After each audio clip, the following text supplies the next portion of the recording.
Alright, hey everyone. I decided I'd sit down and just try and figure out exactly how the Victor adding machine works, since seems there are 4 different operating modes, if you really want to call it that. Also, I'm going to try and pick it up. First see how much this thing weighs, and then if I can find a model number on it.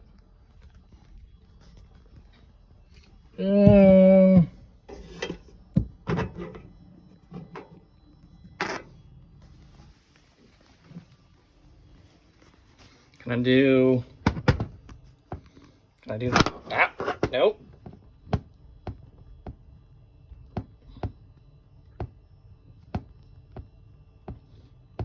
Trying.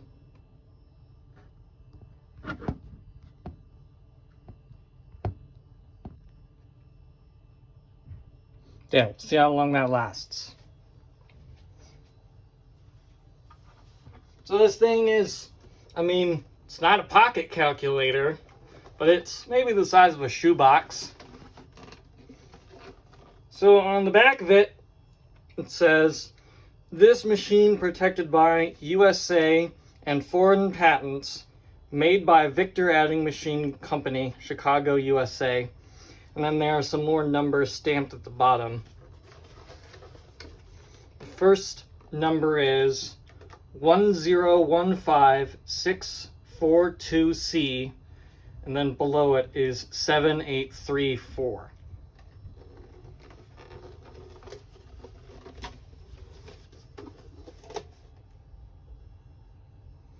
All right, and if you give me a moment, we'll go see how much this weighs. I'm gonna guess it's 15 to 20 pounds.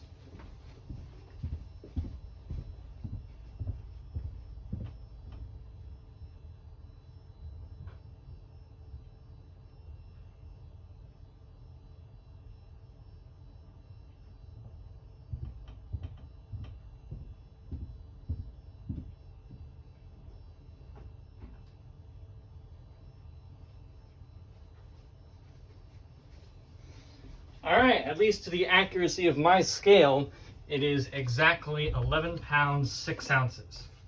I'm not very good at estimating weights, but oh, hello. The spiders really like to live in this sink, and this guy was not in here 15 minutes ago. Say hi. He's just chilling. So I wrote sort of an instruction manual on how to use it. I hope it's fine with me rotating on the fly here.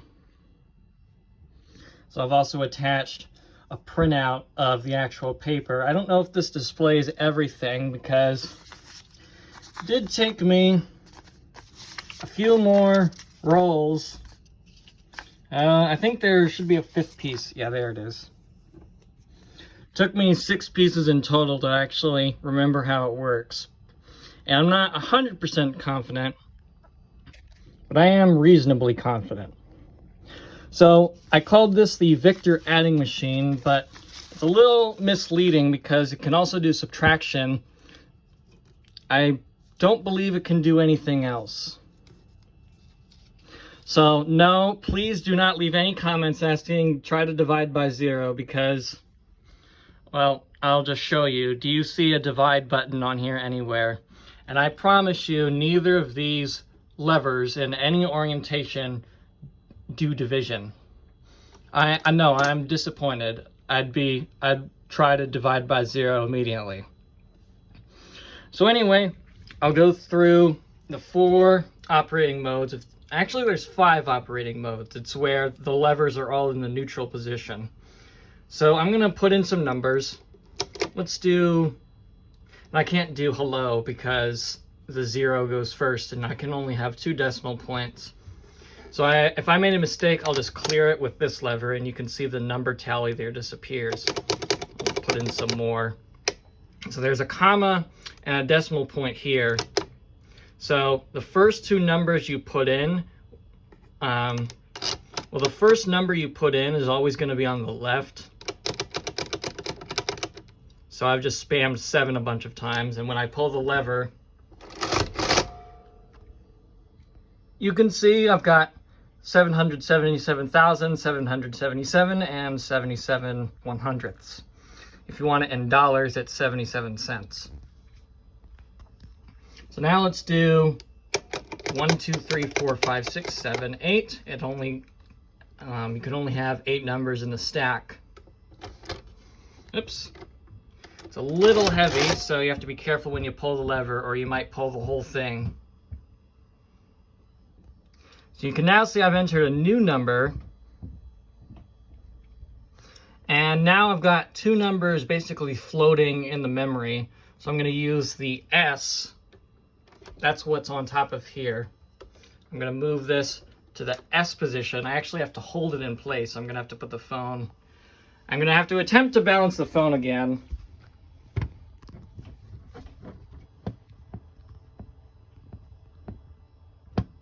Don't you wish you had 3 hands? Okay.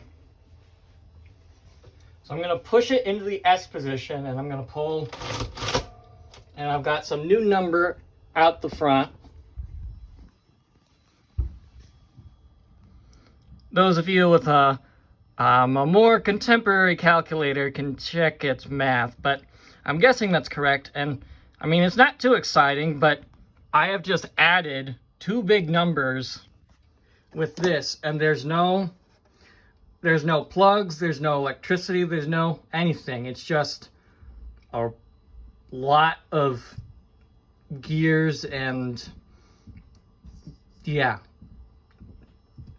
I have the ability to take the cover off, and I'm not sure I want to, because I'm afraid if I touch anything, it's just going to be ruined.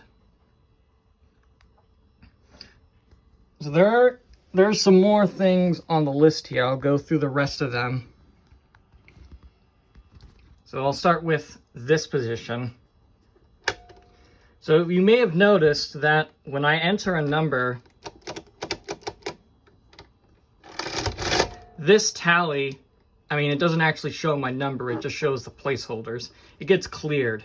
And that's kind of annoying if I bought, say, I bought 10 gallons of milk, and of course every gallon of milk is going to be the same price.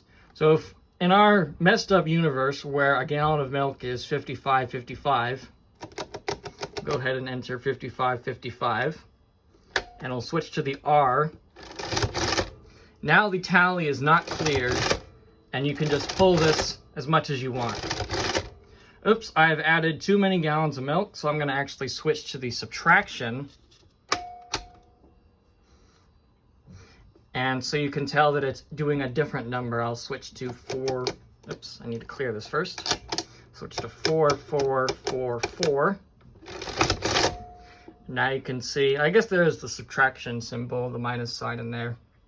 And now we're going to switch to S for the subtotal.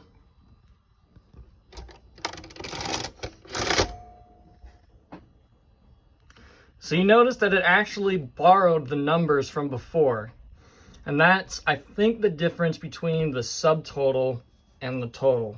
Because when you switch it to T, it clears or it forgets the numbers that have been floating up here. So if I go to, I'm going to just enter some more crap. Oh, I have to enter this first.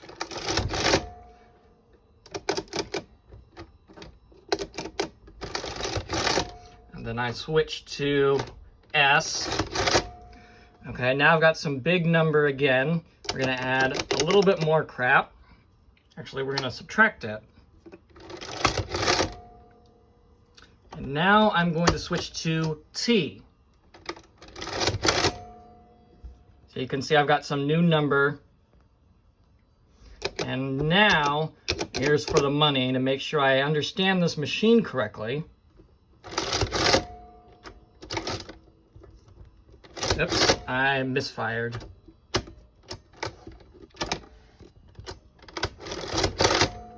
Okay, so I think that showed the point that when I pulled the T here, it forgot this number, and now it's only doing this 23330. So that's about it. Thanks for watching.